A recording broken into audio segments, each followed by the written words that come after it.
안녕하세요. 암을 이겨내고 열심히 일을 하며 잘 살아내고 있는 30대 여자입니다. 제 인생에 암과 이혼이라는 단어가 끼어들 것이라고, 그것도 동시에 마주할 거라곤 단 한 번도 생각하지 못했어요. 어쩌다 보니 암도 그리고 이혼까지도 이겨낸 돌싱녀가 되어 있더라고요. 인생은 한 치 앞도 모른다고들 하지만 이렇게까지 파란만장할 줄은 몰랐네요. 인생을 바꾼 계기인 남편을 처음 만나게 된 건 맞선 자리였어요. 사업하는 집 아들내미로 꽤 사는 편이었고, 장남이어서 부모님의 기대와 사랑을 듬뿍 받고 자란 티가 나는 사람이었죠. 언제 어디서든 여유 있고 당당한 태도가 참 멋있어 보였고, 머지않아 사랑하게 되었고요. 남편 역시 저에게 관심을 보였고, 그렇게 연애를 시작했네요. 연애하면서 시부모님을 만난 적이 있는데 남편에 대한 사랑이 남다르다고 느껴지더라고요. 부모가 자식 사랑하는 마음이야 당연하다고들 하지만 뭐랄까요? 두 분의 모든 관심이 오로지 남편에게 쏠려 있다는 생각이 들 때도 있었거든요.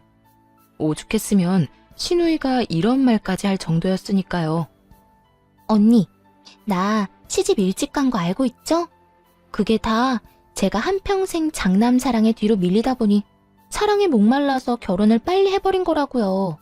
그러니까 언니, 혹시나 우리 오빠랑 결혼할 거면 우리 부모님을 어떻게 감당해야 할지 미리미리 생각하는 게 좋을 거예요. 이때 시누이의 말을 새겨들었다면 지금 더 나은 모습이었을까요? 그땐 시누이의 말이 괜스레 하는 말이라고만 생각했고, 그래서 그저 웃으며 대수롭지 않게 넘겼어요. 결혼을 준비하는 과정도 순조로웠죠.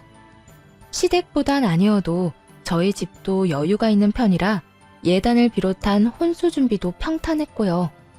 무엇보다 꽤 사는 집안의 새언니가 도움을 줘서 힘들이지 않고 결혼할 수 있었어요. 다툼 한 번 없이 결혼까지 꼴이 나고 난 후 행복만이 가득할 거라 생각했는데 웬걸요? 막상 결혼을 하고 나니 대수롭지 않게 생각했던 시부모의 아들 사랑은 예상을 뛰어넘어도 훨씬 뛰어넘더라고요. 시모에게서 매일 아침마다 전화가 오는 것도 부담스러운데 전화 내용이 더욱 부담스러웠죠.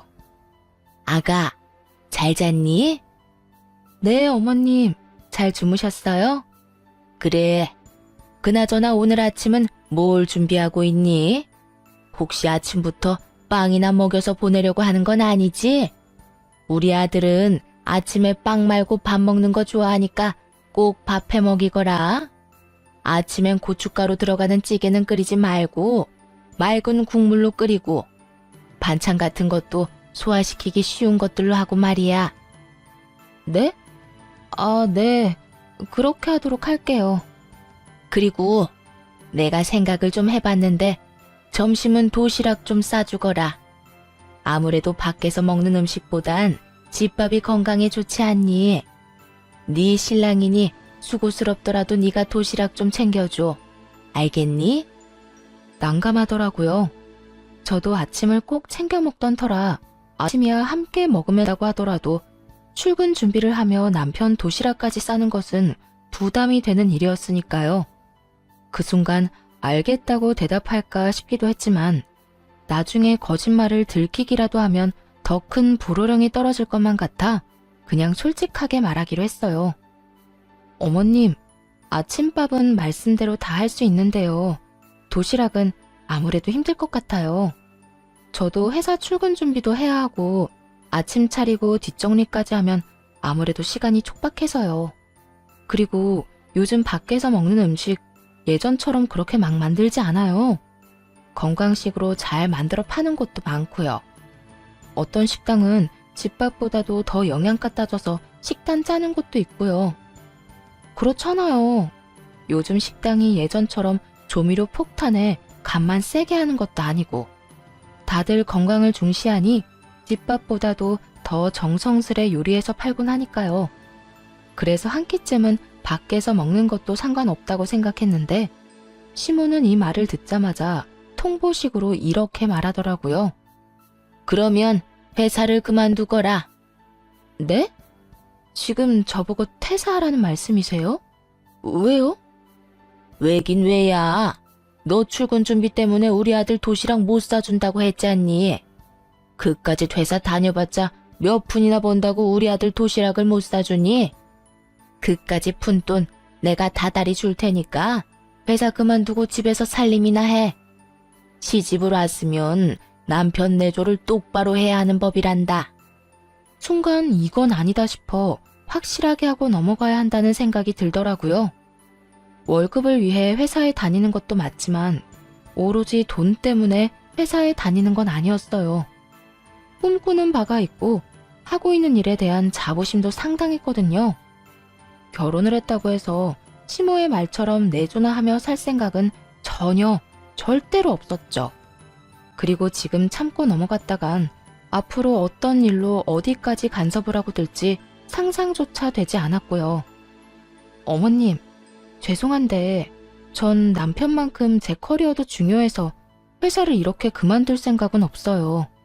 돈도 물론 중요하긴 하지만 돈보다도 하고 있는 일에 자부심을 느끼고 있거든요. 그러니까 네 말은 회사를 그만둘 생각이 전혀 없다. 이 뜻 맞니? 네, 맞아요. 그래? 그렇다면 일단 알았다. 불호령이라도 떨어질 것이라 생각했는데 생각보다 쉽게 넘어가서 안심했죠. 그런데 그건 그냥 넘어간 것이 아니더라고요. 시모에겐 다른 계획이 있었던 거였죠. 상의 한마디 하지 않고 일하는 이모님을 고용하는 계획 말이에요. 누구는 배부른 소리 한다고 할 수도 있지만 기분이 상당히 좋지 않더라고요. 아무리 급여는 시모가 지급한다고 해도요. 같이 사는 공간에서 제가 없는 동안에도 집을 봐줄 사람인데 제 의견은 묻지도 따지지도 않고 사람부터 보내버렸으니까요. 당장이라도 시모에게 전화를 걸어 따지고 싶었지만 더는 시모와의 분란을 만들고 싶지 않아 남편에게 말했어요. 여보, 지금 이 상황 내가 어떻게 받아들여야 해? 무슨 상황? 아, 이모님, 뭘 어떻게 받아들여? 그냥 좋게 생각해.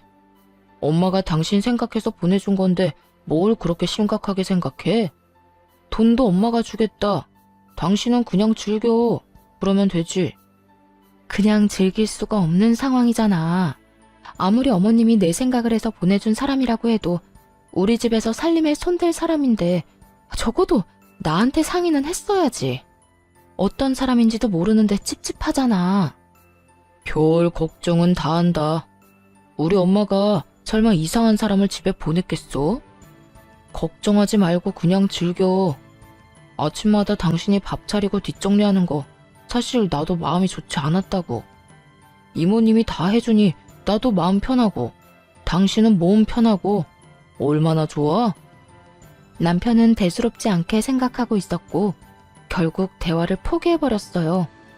더 이야기해봤자 저만 이상한 사람이 될 것 같기도 했고 한편으론 남편의 말처럼 설마 신모가 이상한 사람을 집으로 보내기야 했겠나 하는 생각 때문이었죠. 그런데 집으로 온 사람은 이상한 사람이 맞더라고요. 집에서 일어나는 모든 일을 시모에게 하나도 빠지지 않고 보고했으니 말이에요. 처음엔 그저 집안일만 해주는 사람이라 생각했어요. 그런데 어느 날부터 시모가 집안일에 대해서 너무 많은 것을 알고 있다는 생각이 들더라고요. 아가, 요즘 회사 많이 바쁘니? 네? 그냥 조금 바쁘기는 한데 왜 그러세요? 그냥 목소리가 힘이 없는 것 같아서. 바쁘면 퇴근도 늦겠구나. 아무리 맞벌이라고 해도 여자는 남자가 집에 들어오기 전에 먼저 집에 와서 맞이해야 하는 건 알고 있지? 네 커리어가 중요하다고 하니 더는 긴 말하지 않겠지만 그 정도는 지키면서 살거라. 어차피 애 생기면 그만둬야 할 회사니 지금부터라도 회사보단 집안일에 남편한테 더 신경 쓰라. 이 말이야. 애초에 처음부터 말이 통하질 않았던 거죠. 하지만 이상했어요. 시모와 통화할 때 목소리에 힘이 없었던 적도 없을 뿐더러 오히려 일부러 더 밝고 힘차게 받았으니까요. 그런데 힘이 없는 것 같다니 아무리 눈치가 빠르다고 해도 말이 되지 않았죠. 하지만 그렇다고 해서 처음부터 이모님을 의심했던 건 아니었어요. 처음엔 당연히 남편이 시모에게 미주알 고주알 다 말하고 있다고 생각했거든요. 그런데 남편이 집에 없을 때 친구와 통화한 것까지 시모가 알고 있더라고요. 아가, 너 혹시 우리 아들 두고 바람이라도 피우니? 전화를 걸어 다짜고짜 한다는 말이 바람이라니. 이게 무슨 황당한 말인가 싶었어요. 평소에 의심받을 만한 행동을 한 것도 없었고 결혼을 한 후엔 거의 일과 집만 오가는 생활을 하고 있었으니까요. 기분 나쁨과 의아한 내색을 숨기지 않고 표현하며 시모에게 되물었어요. 네? 그게 무슨 말씀이세요? 너 우리 아들 집에 없을 때 웬 남자랑 하하호호 웃으며 통화했다면서? 결혼한 여자가 외간 남자랑 그렇게 웃으면서 통화할 일이 외도밖에 더 있니? 처음 시모의 말을 들었을 땐 이게 무슨 말인가 싶었는데 며칠 전 친구와 통화하는 내내 지나치게 제 주변을 맴돌던 이모님이 떠오르더군요. 이 여자가 시모의 눈과 귀가 되기 위해 우리 집에 들어온 거구나 하고 깨달았죠. 아, 어머님, 혹시 이모님 우리 집에 들인 이유가 이건가요? 집안에서 일어나는 일들 보고받으려고요? 시모가 대놓고 물은 것처럼 저 역시 시모의 의중을 직접적으로 물었고 시모는 당황하는 기색 하나 없이 이렇게 대답하더군요. 주된 목적은 집안일이지만 부수적으로 그런 것도 따라오지 않겠니? 설마 넌 아무것도 모르고 도움을 받았던 거야? 뻔히 다 알고 있을 거라 생각했는데 생각보다 순진하네. 아니, 어떤 사람이 그딴 걸 예상하겠어요? 보통의 사람이라면 아들 부부가 좀 더 편안한 환경에서 맞벌이를 하기를 원해 호의를 베풀었다고 생각하는 것이 당연한 거 아닌가요? 시모는 마치 제가 이상한 사람이라도 되는 듯 몰아가더라고요.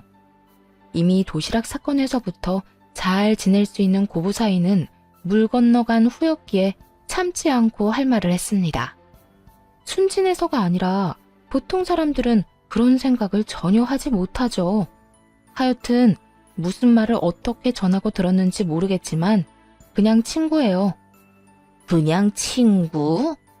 결혼한 여자가 다른 남자랑 그렇게 정이 뚝뚝 떨어졌다는데 그냥 친구? 그걸 지금 믿으라고 하는 말이니? 그럼 친구가 결혼하니 결혼식장에 오라는데 웃으면서 통화하죠. 울면서 통화하면 그게 더 이상한 일 아닐까요? 그리고 어머님, 이모님 다시 알아보셔야겠어요. 할 일을 제대로 못하고 대충대충 하는 것 같은데요. 중요한 이야기는 쏙 빼고 오해하기 딱 좋은 말만 전하는 걸 보면요. 꼭 이혼하라고 고사라도 지내는 사람 같잖아요. 그건 내가 알아서 할 문제고 넌 친구든 뭐든 남자는 멀리하고 행동 똑바로 하고 다니렴. 괜한 소리 내 귀에 들리게 하지 말란 말이야. 혹시 그런 기분 아시나요? 말이 말 같아야 화도 나고 성질도 내볼 텐데 시모가 하는 말은 전혀 말 같지도 않아서 화도 나지 않더라고요. 그저 혼자 드라마 한 편 잘 쓴다는 생각에 헛웃음과 한숨만 나왔죠. 저는 지금처럼 똑같이 행동하고 다닐 거예요, 어머님. 어머님은 어떻게 생각하는지 모르겠지만 결혼하고 이때껏 문제 삼을 만한 행동을 한 적도 없으니까요. 그러니까 괜한 소리가 들리거든 어머님이 귀를 닫으세요. 그러면 저도 어머님도 서로 평화롭지 않겠어요? 너 지금 감히 나한테 말대꾸하는 것도 모자라 나한테 명령질을 하는 거니? 그렇게 느끼시면 그렇게 생각하세요. 그리고요, 어머님. 우리 집에 저딴 이모님은 필요 없으니 앞으로는 보내지 마세요. 그러면 끊겠습니다. 전화를 끊고 시모의 말을 곱씹으면 곱씹을수록 어이가 없더라고요. 어이가 없어 소리를 내 웃으며 머리를 쓸어 넘겼고 말을 전한 이모님은 그저 제 눈치를 살피며 안절부절 못하고 있었죠. 그렇게 한참 불편한 상황이 이어지고 있는데 남편이 집으로 들어왔어요. 소파에 앉은 제 표정이 남편의 눈에도 좋지 않아 보였는지 바로 곁으로 와 이유를 묻기 시작하더라고요. 여보, 표정이 왜 그렇게 살벌해? 무슨 일 있었어? 일 많았지. 혹시 당신은 알았어? 저 이모님, 우리 집안일 해주는 게 주된 일이고, 부수적으로는 우리 집에서 일어나는 모든 일을 어머님께 보고하고 있었단 거?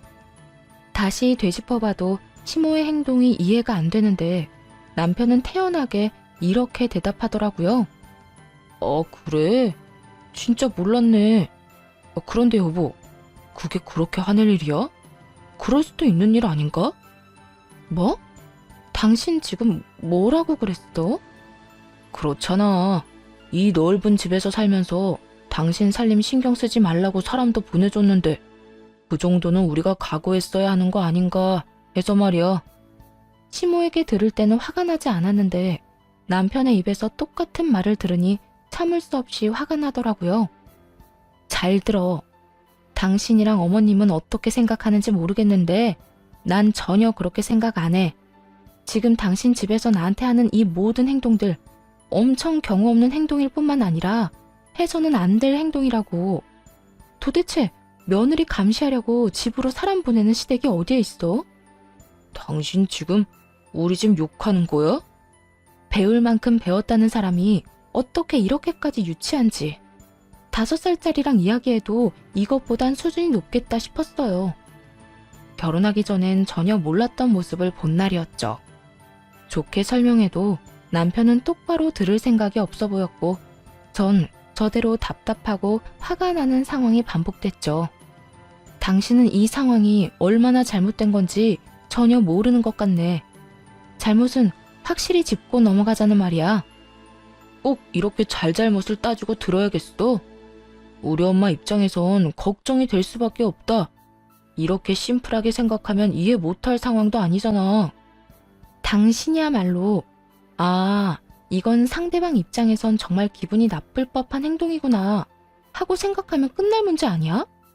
누가 봐도 비상식적인 행동을 한 사람은 어머님인데 왜 나한테 이해를 강요해? 그래, 당신 참 잘났어. 그래서 내가 어떻게 해주길 바래? 엄마 대신 무릎이라도 꿇고 빌기라도 했으면 좋겠어? 꿇으라고 하면 꿇을 수는 있고 마음에도 없는 말 하면서 비꼬지 마. 당신만큼 나도 기분 나쁘니까. 남편은 더는 할 말이 없었는지 씩씩거리더니 부부싸움을 구경하던 이모님을 내보내더군요. 앞으로 올 필요가 없다고 하면서요. 남편은 끝까지 시모의 잘못을 인정하지 않았고 첫 부부싸움은 그렇게 서로의 기분만 상한 채 끝이 났어요. 부부간의 싸움은 끝이 났는데 시모와의 싸움은 그때부터가 시작이었죠. 돈 받은 값은 확실하게 하는 건지 이모님이 저희가 싸웠던 일을 시모에게 다 말한 모양이더군요. 다음날 아침부터 시모에게 전화가 왔고 다짜고짜 언성을 높이며 화를 내지 뭐해요? 네가 감히 내 아들한테 훈계질 따위를 해? 하늘 같은 남편한테 건방지게 큰 소리 치라고 네 친정에서는 그렇게 가르치든? 어디서 가정교육을 그따위로 받고 온 거야? 2번 다시 내 아들한테 그따위로 굴지 마라. 알겠어? 어머님이 저한테 이런 식으로 굴지만 않는다면 남편과 싸우는 일도 큰 소리 치는 일도 없을 거예요. 그리고 친정 이야기도 그런 식으로 하지 말아주시고요. 그런 식이라고 했니? 네가 이따위로 구니까 네 친정 이야기가 그딴 식으로 나오는 거란다. 친정 욕먹는 게 싫으면 언행을 똑바로 했어야지. 제가 똑바르게 안 한 건 또 뭔데요? 어머님이야말로 똑바로 하세요. 다 큰 아들 부부 일에 일일이 간섭하는 것도 모자라 집안에 사람을 들여 감시하는 몰상식한 행동까지 한 사람이 그런 말 하는 거 하나도 와닿지 않으니까요. 뭐야? 몰상식? 너 지금 말 다 했니? 아니요, 아직 남았어요. 어머님, 제가 마지막으로 한마디만 더 할게요. 계속 이런 식으로 저희 가정 일에 간섭하고 혼수 두잖아요? 그러면 저 그 잘난 집안의 이혼남 아들이라는 오점 하나 진하게 남겨드릴 테니 그런 줄 아세요. 이 말에 시모는 잠시 멈칫하더라고요. 평소 시부가 입버릇처럼 한 말이 있었기 때문이었죠. 시부는 저희가 결혼 이야기를 꺼냈을 당시부터 자기 가정 하나 지키지 못하는 사람은 회사 일도 못할 거라 했죠. 무슨 일이 있어도 이혼만은 안 되니 신중하게 결정하라고 하면서요. 이전부터 시부의 사업을 남편에게 물려줄 생각이었던 모양이에요. 그리고 이 말은 즉 이혼을 하면 회사도 물 건너가니 알아서 하라는 말이기도 한 거죠. 그러니 제 입에서 나온 이혼이라는 말이 나오자 시모가 멈칫할 수밖에 없었고요. 뭐라고? 너 지금 이혼이라고 했니? 나 협박하는 거야? 아니요, 진심이에요. 그래? 어디 두고 보마. 네가 정말 이혼을 할 수 있을지 못할지 말이야. 시모는 그냥 하는 말이라고 생각하는 듯 했지만 그럴 리가요. 누구보다 진심이었거든요. 참아 넘기는 것은 이번이 마지막이라 생각했고 이런 상황이 반복된다면 계속 참고 사는 것은 자신이 없었기 때문이었죠. 그 후 제 말을 진심 없는 협박이라 생각하면서도 혹시 하는 마음에 겁은 났는지 시모에게서 연락은 오지 않더라고요. 시모의 연락만 끊겼을 뿐인데 삶은 다시 평화를 찾았네요. 남편과 완벽한 화해를 한 것은 아니었지만 그럭저럭 부딪히는 일 없이 지냈고요. 이제 좀 독립된 부부 생활을 할 수 있겠다 싶었는데 어느 날부터인가 몸이 계속 아프고 피곤하기 시작했어요. 그래서 여러 검사를 받았고 검사 결과 암이라는 이야기를 들었죠. 다행스럽게도 워낙 초기에다가 양성이라 그렇게 심각한 상황은 아니었지만 30살에 예고도 없이 찾아온 암은 정말이지 너무나도 절망스럽더라고요. 눈물조차 나지 않는 그 상황에서 제일 처음 떠오른 사람은 바로 남편이었어요. 당장이라도 연락을 해 몸 상태에 대해 알리고 위로를 받고 싶었지만 남편의 목소리를 들으면 바로 눈물이 터져 나올 것만 같아 일단 집으로 향했어요. 소파에 앉아 암에 관해 검색을 하고 있으니 남편이 집으로 들어오더라고요. 곧바로 남편에게 몸 상태에 대해서 말해주었어요. 따뜻한 위로를 바라며 말이죠. 여보, 나 암이래. 갑상선암. 뭐? 그게 정말이야? 그런데 여기 이러고 있으면 어떡해. 병원에 있어야지. 그렇지 않아도 입원 날짜 잡아두고 왔어.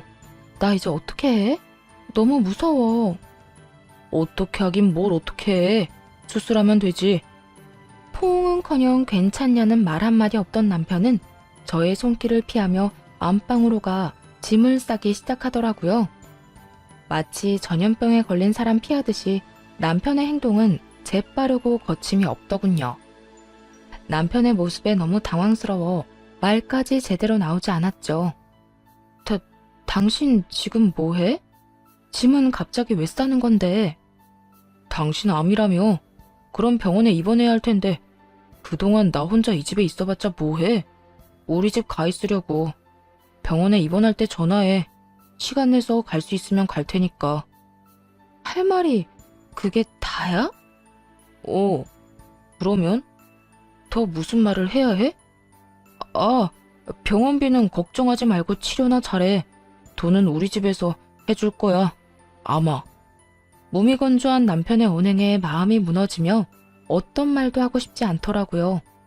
평생을 함께할 것을 맹세한 사람이 암에 걸렸다는데 돈 걱정은 하지 말라는 인간이랑 무슨 이야기를 하겠어요. 남편에 대한 실망감과 이러려고 결혼까지 했나 하는 회의감에 휩싸였고 그렇게 멍하니 있는 동안 남편은 묵직한 짐과 함께 집을 나가버리더군요.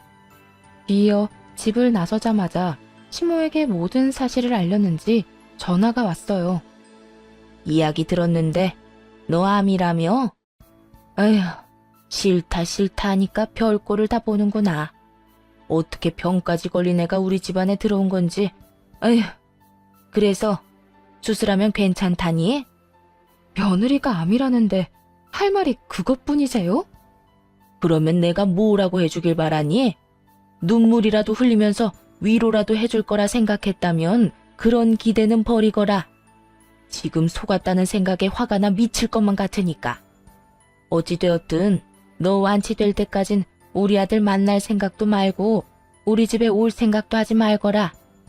생각 같아선 이혼이라도 시키고 싶은데 앞으로 너 같은 거 데리고 살아주는 걸 감사하면서 살아. 딱 이렇게 말하곤 전화를 끊어버리더군요. 화도 나지 않았고 그저 웃음만 났어요. 하는 꼴이 그 엄마의 그 아들인가 하는 생각이 들기도 했고 이런 꼴을 보기 위해 이런 상황까지 왔구나 하는 생각이 들더군요. 그리고 이혼을 꼭 해야겠다는 다짐도 했고요. 일단 이혼도 이혼이지만 치료가 우선이었기에 서둘러 입원을 해 수술을 받았습니다. 다행스럽게도 수술은 잘 되었고 경과 역시 좋았어요.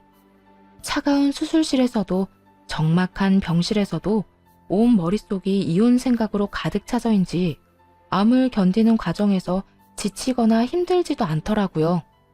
오로지 빨리 암을 이겨내서 보란듯이 건강한 모습으로 이혼해야지 그 생각뿐이었어요. 그렇게 시간은 흘러 퇴원을 앞두고 있던 어느 날 남편과 시모가 병실로 찾아오더라고요. 완치될 때까진 얼굴 볼 생각도 하지 말라더니 봉투를 가지고 왔더군요. 여기 돈 좀 넣었으니 병원비하고 남는 건 몸보신 하는데 보태 쓰거라. 다 나을 때까지 얼굴 볼 생각도 하지 말라더니 병원비 주려고 왔나 봐요. 저도 병원비쯤은 있는데 괜한 걸음 하셨네요. 봉투는 쳐다보지도 않고 냉담하게 말하자 남편은 콧방귀를 뀌고 시모는 혀를 차며 상식밖에 말을 꺼내놓기 시작하더라고요. 그냥 감사합니다 하고 받으면 안 되니? 네가 매사에 있다이로구니 암이나 걸린 거야. 아휴, 말싸움 하려고 온 거 아니고 할 말이 있어서 왔다. 너도 알다시피 우리 집은 손이 귀한 집이다. 그런데 네가 이런 병까지 걸렸으니 네 몸에서 우리 귀한 손주를 보는 건 아무래도 찝찝해서 말이다. 그래서 우리가 좀 준비한 게 있는데 넌 여기에 사인만 좀 하려무나. 이렇게 말한 시모는 종이를 내밀더라고요. 남편이 밖에서 낳아온 자식을 친자식처럼 정성껏 잘 키우겠다는 내용이 적힌 종이였어요.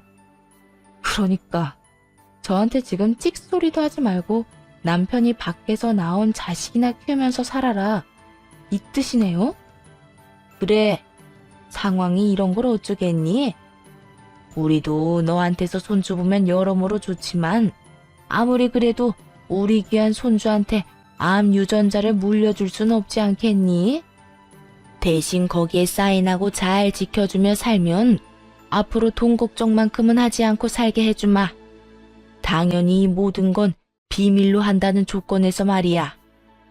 애 낳아줄 여자는 우리가 알아서 고를 테니 그건 걱정하지 말고 원한다면 애 엄마 면접도 함께 보게 해주마. 막장 드라마보다도 더 막장 같은 상황이었죠. 다른 곳도 아닌 이제 막 수술이 끝나 회복 중인 제 병실에서 이런 일이 일어나고 있다는 게 현실 같지 않아 웃음이 났어요. 큰 소리로 그냥 웃어버렸고 그걸 본 시모는 암투병하더니 정신도 나가버린 것이 아니냐며 뒷걸음질까지 치더라고요. 그렇게 한참을 웃다가 가까스로 웃음을 멈추고 종이를 다 찢어버렸어요. 그리곤 남편과 시모를 보며 이렇게 말해줬네요. 그냥 이혼하자. 나 더는 당신 같은 인간이랑 살고 싶지 않네. 당신 같은 인간 며느리 하고 싶지 않고. 당연히 그 각서에 사인을 할 거라 생각했던 건지 두 사람은 저의 갑작스러운 이혼 통보에 놀란 눈을 하고 길길이 날뛰기 시작했어요. 이혼? 당신 정말 정신도 나가버린 거야? 이혼은 무슨 이혼이야. 정신 차려. 당신 지금 암 환자야. 그런 주제에 이혼은 무슨 이혼이야? 그래, 우리 아들이 너 같은 거 못 데리고 산다고 이혼하자고 해도 모자랄 상황에 뭐? 이혼? 주제도 모르고 누군 네가 예뻐서 그런 제안을 한 줄 알아? 어쨌든 이혼은 절대 안 되니까 헛소리 그만하고 애 낳으면 애나 잘 키울 준비해. 어디서 대본이라도 외우고 온 건가 싶었네요. 장단이 어찌나 잘 맞던지 박수라도 쳐주고 싶은 심정이었어요. 정신 차리지 못하고 헛소리만 하는 두 사람을 향해 언성을 높였어요. 그 애, 당신 엄마랑 당신이나 잘 키워. 그렇게 귀한 손주인데 날 뭘 믿고 맡기려고? 아까부터 말했지만 나라고 네가 마음에 들어서 이러는 게 아니다. 이미 결혼을 했고 우리 집 호적에 있는 이상 너도 네 할 도리는 다 해. 밖에서 낳아온 자식 키워줄 도리는 도대체 무슨 도리인지 알 수가 없네요. 어쨌든 그딴에 키울 생각도 없고 태어나는 대로 이혼할 거니까 그런 줄이나 아세요. 아휴, 너 지금 이러는 이유가 돈 때문이니? 왜? 이 봉투에 든 돈이 모자랄 것 같아서 그래? 돈 더 주면 되겠니? 앞으로 돈 걱정 없이 살게 해주겠다는 내용도 각서에 적어주면 만족할래? 시모는 돈을 더 꺼내려 가방을 뒤지기 시작했어요. 그 순간 새언니가 병실로 들어오더니 침대 위에 올려진 돈 봉투를 들고 시모를 향해 이렇게 말했어요. 이 노인네가 듣고만 있으려니 도저히 못 참게 만드네. 이보세요, 아줌마. 돈이 그렇게나 많아? 돈질하라고 싶어 못 참겠어? 그런데 어떻게 하지? 돈은 우리 집도 꽤 있는 편이라 이까짓 거 필요 없는데 말이야. 화가 난 새언니는 돈봉투 안에 돈을 모조리 꺼내 시모 얼굴에 던져버렸어요. 그리곤 가방 안에 사진도 꺼내 던졌고요. 새언니가 던진 사진엔 남편이 다른 여자와 호텔을 들락날락거리는 장면이 무수히 많이 찍혀 있었고, 더 어이없었던 건 여자들이 모두 다른 사람들이라는 거였어요. 여기저기 떨어진 사진들을 보자 화가 다시 끓어오르는 듯 새언니는 두 사람에게 삿대질까지 하며 몰아붙이더라고요. 이딴 더러운 짓거리나 하고 돌아다닌 주제에 여기가 어디라고 찾아와서 그딴 말 같지도 않은 말을 짓거려? 너희들이 그러고도 인간이야? 어떻게 인간의 탈을 쓰고 여기가 어디라고? 새언니의 고함에 두 사람은 아무 말도 하지 못하더라고요. 거기에다 시모도 남편이 이딴 짓을 하고 다니는 것은 몰랐는지 꽤 놀란 눈치기도 하더군요. 평소라면 남편 대신 변명하기 바빴을 시모가 놀라서 벌어진 입을 다물 생각도 못하고 있었으니까요. 대변인이었던 시모가 할 말을 잃고 가만히 있자 남편이 급하게 변명을 해대기 시작하더군요. 엄마, 이건 그래, 거래처 미팅이었어. 호텔이 그런 짓만 하러 가는 곳은 아니잖아. 비즈니스, 일하러 간 거였다고. 말도 안 되는 변명에 시모 역시 기가 차는지 그저 남편을 보고만 있던 순간이었어요. 병실 밖에서 모든 상황을 듣고 있던 변호사가 천천히 들어오더라고요. 그리곤 이렇게 말했어요. 밖에서 모든 상황 다 들었으니 상담도 필요 없을 듯 하네요. 소송 준비 바로 시작할 거고 원하시는 결과 꼭 얻어낼 테니 아무 걱정하지 말고 회복에만 전념하시면 됩니다. 변호사는 자리를 떠났고 시모와 남편은 상황 파악을 하느라 정신이 없어 보이더군요. 이로써 모두 제 계획대로 되었다고 생각했네요. 네, 맞아요. 사실 암 치료를 시작하기 전부터 새언니에게 모든 사실을 알리고 남편의 뒷조사와 함께 변호사 선임을 부탁한 상태였거든요.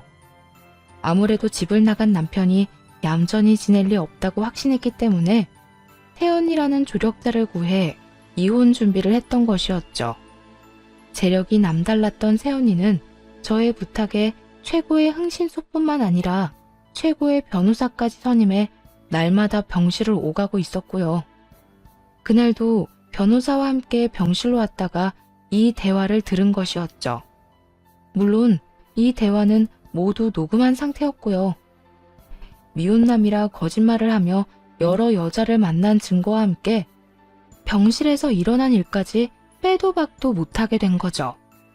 시모는 완전히 다른 사람으로 돌변해 부탁을 해오더라고요. 아가, 너도 내 심정 이해하지? 같은 여자로서 내가 오죽했으면 너한테 그런 부탁까지 했겠니? 네가 원하는 게 이혼이라고 했지? 그래, 그까짓 이혼 당장이라도 해줄 테니까 네 시아버지한테만 비밀로 해다오. 이렇게 말하면서 제 손을 감싸주는데 정말 소름이 다 끼치더라고요. 그 손을 바로 뿌리치며 시모를 향해 고함을 쳤어요. 전 도저히 이해가 안 되는데 어머님은 제 심정이 이해되나요? 저 인간을 씹어먹어도 화가 풀리지 않을 것만 같은 심정이 이해나 되냐고요. 아가, 내가 다 사과하마. 내가 정말 미안하다. 그러니까 우리 아들 좀 살려다오. 제발 내 부탁 좀 들어줘. 시모는 고개 숙여 부탁을 해왔고 남편은 그때까지도 정신 차리지 못한 채 헛소리를 해대더군요. 아, 엄마, 이혼은 무슨 이혼이야. 집사람이 몸이 약해서 그렇지 저런 여자 또 찾기 힘들다고. 난 절대 이혼 안 할 거야. 이건 또 무슨 개소리인가 싶었는데 시모 역시 저와 생각이 같았는지 남편의 등을 내리치며 이렇게 말하더라고요. 그렇게 이혼하기 싫다는 녀석이 이딴 짓이나 하고 돌아다녀? 너 이러고 다닌 거 알면 네 아버지 가만 안 있어. 도대체 뒷감당을 어떻게 하려고 이딴 짓을 한 거야? 아니, 그게 아니라 정말 실수였어, 실수. 여보, 정말 한순간에 충동적으로 그랬던 거였어. 사실 요즘 우리 그렇게 살갑게 지냈던 건 아니었잖아. 나도 외롭고 건강한 남자다 보니까 한순간 잘못된 결정을 했었어. 그러니까 제발 이혼만은 하지 말자, 응? 당신도 잘 알잖아. 나 이혼하면 그날부터 인생 망한다는 거. 입에 발린 소리로도 사랑하기에 이혼하지 않겠다고는 하지 않더라고요. 어느 정도 알고는 있었지만 막상 그 순간을 마주하고 나니 비참하기도 하고 후련하기도 한 그런 오묘한 기분이었어요. 마지막까지도 사랑이라는 말을 꺼내지도 않던 남편은 빌기 시작했고 그런 남편을 뿌리쳐버렸네요. 그리곤 남편이 지금 처한 현실에 대해 알려주었죠. 당신 지금 여기서 이러고 있을 시간 없어. 우리 새언니가 나 대신해서 당신 외도 사진들 아버님께 다 보내버렸거든. 남편과 시모의 눈이 동시에 커지더군요.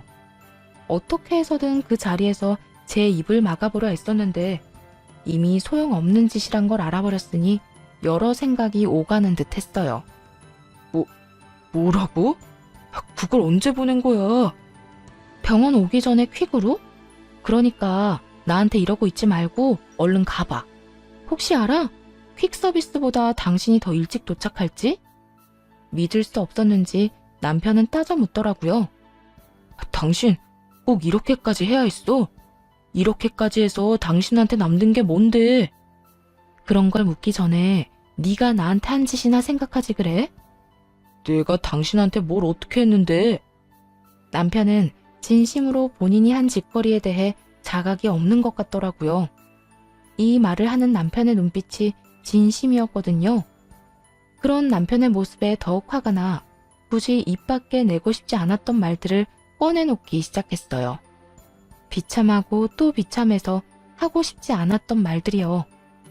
너 내가 암 걸렸다고 할 때 괜찮다고 말이라도 한마디 했니? 위로는커녕 바로 짐 싸서 집 나가버린 것도 모자라 온갖 더러운 짓은 혼자 다 하고 다녔잖아. 그 더러운 짓거리 하고 다닐 동안 난 혼자 입원하고 혼자 수술받으러 들어갔어. 그리고 혼자 회복하느라 너무나도 힘든 시간을 보냈고 말하는 내내 눈물이 차오르는 걸 참느라 얼마나 힘들었는지 몰라요. 스스로가 너무 불쌍해서 또 서글퍼서 계속 울컥하더라고요. 그런 제 기분을 단 1%도 공감하지 못했는지 남편 놈은 이렇게 말하더군요. 이혼하는 건 좋다 이거야. 왜 굳이 아버지한테까지 다 알리는 건데? 그냥 조용히 이혼만 했으면 됐잖아. 이 말을 듣는데 눈물이 쏙 들어가더군요. 아, 이런 인간이랑 내가 무슨 말을 하겠나 하는 생각이 들며 이젠 정말 끝이라고 생각됐어요. 내가 왜? 누구 좋으라고? 조용히 이혼해주면 당신은 아버님 속이고 해자까지 물려받을 텐데 내가 미쳤다고 조용히 이혼만 해주겠어? 난 암에 걸렸을 뿐이지 정신이 나가버린 건 아니거든. 그러니까 여기서 헛소리 그만하고 헛된 꿈도 그만 꾸고 얼른 네 잘난 집에나 가봐. 가서 딱싹 빌기라도 해야 빠져나갈 구멍이라도 생기지 않겠어? 이혼은 무조건 할 거니까 얼른 네 집이나 가봐. 당장 내 눈에서 꺼져줘 제발. 그제야 남편과 시모는 저를 설득하는 것이 소용없다는 걸 깨달았는지 불이 나게 뛰어나가더라고요. 하지만 둘이 아무리 빨리 간다고 해도 외도 사진은 시댁이 아닌 시부의 회사로 보내버렸으니 소용없는 짓이었지만요. 이후 변호사님 덕분에 순조롭게 이혼했고 전 남편은 시부에게 단단히 미운 털이 박혀 그렇게 무시하던 전 시누이보다 못한 취급을 받고 살고 있다고 하더군요. 거기에다 전 시부의 회사에서 쫓겨난 것은 물론이고 집에서마저 쫓겨나 지금은 원룸 생활을 하며 지내고 있다는 소식도 들려왔고요. 듣기론 스스로 번 돈으로 능력을 인정받으면 다시 받아준다고 했다던데 불가능할 것이라고 보이네요. 그도 그럴 것이 결혼 생활을 하며 전 남편을 지켜본 바론 게으르고 아나무인에다가 무엇이든 간절하게 노력해본 적 없는 인간이었거든요. 그런 인간이 혼자 힘으로 일어서는 건 가망 없는 일 아니겠어요? 이런 예상이 틀리지 않았다는 걸 보여주듯 전 남편에게 연락이 온 적이 있었어요. 아주 구질구질한 이유로 말이에요. 여보, 희진아, 잘 지내지? 덕분에 난 잘 지내는데 넌 못 지낸다고 들었어. 왜 전화했어? 서로 다정하게 이름 부르고 통화할 사이는 아니잖아. 그게 희진아, 나 부탁이 있어서 전화했어. 혹시 나 돈 좀 빌려주면 안 될까? 내 이야기 다 들었으면 알겠지만 우리 아버지 내가 제대로 된 성과를 내야 다시 받아주시겠대. 그런데 너도 알다시피 내가 남 밑에 들어가서 일할 성격이 못 되잖아. 그래서 사업을 하려고 하는데 돈이 없어. 아버지가 돈줄도 다 막아버렸거든. 그러니까 네가 다시 네 집구석으로 돌아가려고 사업을 하려고 하는데 그 사업 자금을 나한테서 빌려가겠다는 거야? 너 진짜 제정신 아니구나. 너 같으면 너한테 땡전 한 푼이라도 주고 싶겠니? 주는 게 아니고 빌려달라는 거라니까. 어쨌든 난 너한테 내 돈 10원도 빌려주기 싫으니까 다신 이런 걸로 연락하지 마. 희진아, 그렇게 냉정하게 굴지 말고 한 번만 좋게 생각해줘. 너도 나한테는 사랑했잖아. 사랑했던 남자가 평생 구질구질하게 살면 네 마음이 편안하겠어? 나도 잘 되고 너도 잘 되면 다 좋은 거잖아. 서로의 행복을 빌며 이혼하는 사람들이 몇이나 된다고 전 남편은 양심도 없는지 그 몇 안 되는 케이스 중 하나가 자신이라고 큰 착각을 하고 있더군요. 그래서 그 착각을 산산조각 내주었어요. 웃기시네 진짜. 야, 정신 차려. 난 너 잘 되라고 이혼한 게 아니라 그 모양 그 꼴로 평생 살라고 이혼한 거야. 그러니까 이런 연락 다시 하지도 마. 알겠어?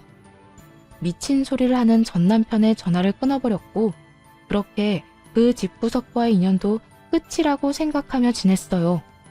그런데 이번엔 원망이 가득 찬 얼굴로 전 시모가 찾아와 난동을 피워대더군요. 휴대전화가 불이 나게 연락이 오곤 했는데 모든 연락을 차단하니 결국 찾아온 것이었죠. 이년아, 내 아들 그 꼴방에 밀어놓고 넌 속 편히 잘 살고 있나 보네. 내 아들 인생 망쳐놓고 넌 행복하니? 행복해? 그렇게 잘난 아들 스스로 다시 일어나도록 노력이나 좀 해보라고 하세요. 그리고 그 아들이 그렇게 망해버린 건 제 탓이 아니라 그 아들 탓이라고요. 인생을 그따위로 살았으니 그딴 결말을 맞이한 거죠. 뭐야? 이년이 너 말 다 했어? 덜 했어요. 앞으로는 이렇게 찾아오지도 마세요. 저는 그 집 식구들 보고 싶지도 않고 이야기 듣고 싶지도 않으니까 뭐 좋은 사이라고 이렇게 찾아와서 난동을 피우는 거예요. 너 지금 난동이라고 했니? 진짜 난동이 뭔지 보여줘? 전 시모는 순식간에 저를 밀고 집으로 들어오더니 닥치는 대로 물건들을 던지기 시작했어요. 처음부터 너 같은 건 집에 들이는 게 아니었어. 아니었다고. 그 오점 하나 없던 내 아들이 니까지 것 때문에 꼴방 생활을 하고 있다는데 뭐? 책임이 없다? 다 내 아들 잘못이다?